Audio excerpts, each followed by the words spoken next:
Welcome back to the Global Ledger. I'm Justin. Over the last several episodes, we've talked about administrative interest rates, balance sheets, and standing facilities, and also the backstops that define the boundaries of modern finance. Today, we're going to talk about something that doesn't sit on a balance sheet at all. That is expectations. Because at some point, central banks realized something really important. In a world where rates sit on floors and ceilings, what people expect tomorrow matters almost as much as what happens today. That realization gave rise to a new tool, not a facility, not a rate, not a purchase program, but a communication strategy called forward guidance. Let's get into it.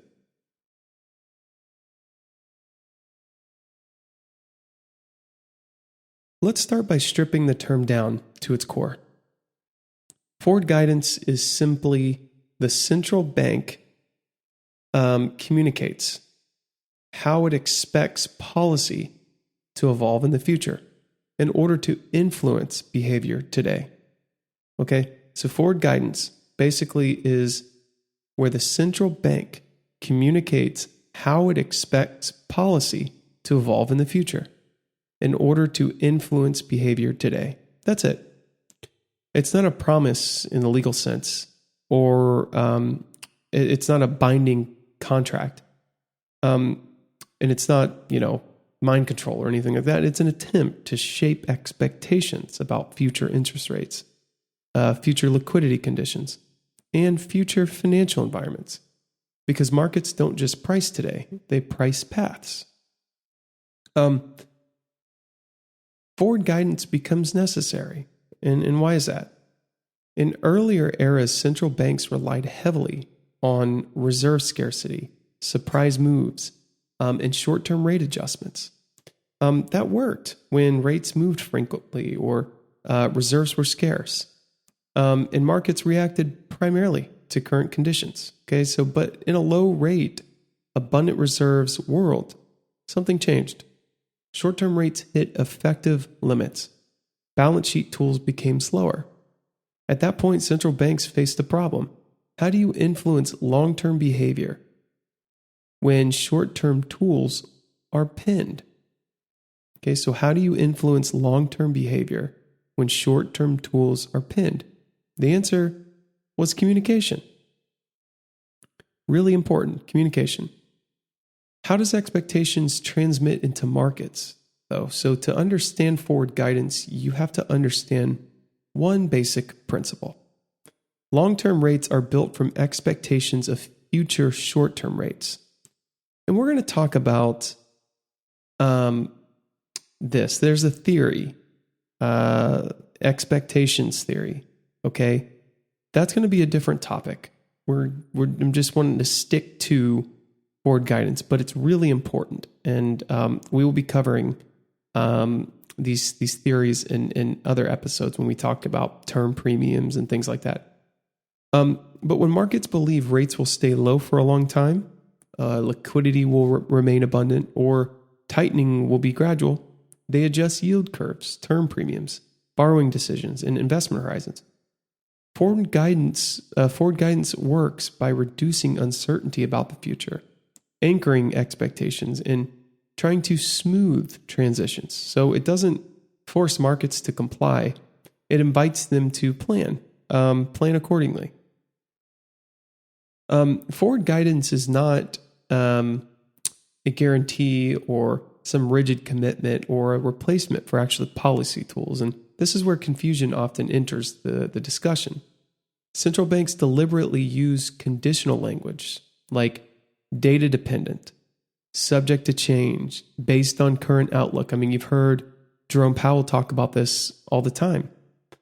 The goal is not certainty in this case, and it's not hedging, or it's realism.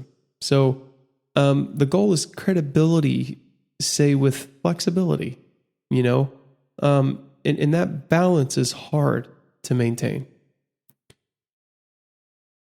When forward guidance works, forward guidance tends to be most effective when credibility is high, inflation is stable, and the system is not under acute stress.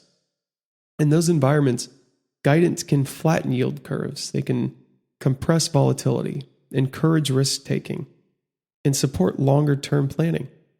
In other words, it works best when it's boring. Markets don't react violently. They quietly adjust. And that's success, even if it doesn't make the headlines, if you will. Where does forward guidance break down? Because it has limits.